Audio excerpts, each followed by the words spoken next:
Red green online present.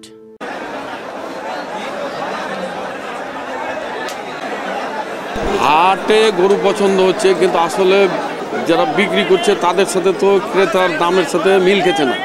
দাম হয়তো বেশি চাইছে, আমরা হয়তো একটা কুত করে বা তাক করে কিনতে চাইছি, সে অনুযায়ী তাদের সাথে মিল খেছে না। না গত বছর তুলনায় এবার অনেক কম করে দাম, বেশি না, সস্তা করে, তার তো নিচ্ছে না কেউ। আর গরু আজকাল পালন করে কোনো লাভজনক হয় না, মানে লাভজনক ব্যবসা না এটা। গো খাদ্যের দাম বেশি, সব কিছুর দাম বেশি, চারার দাম বেশি, সব কিছুর দাম বেশি।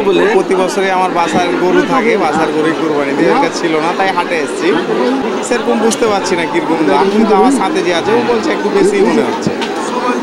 এখন দেখা যায় কতক্ষণের মধ্যে কিনা হয়।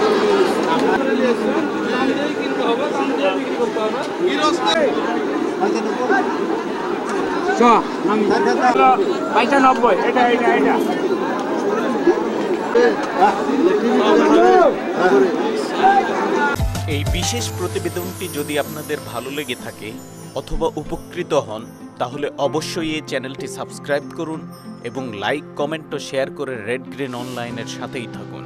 Thanks to everyone. Red green online.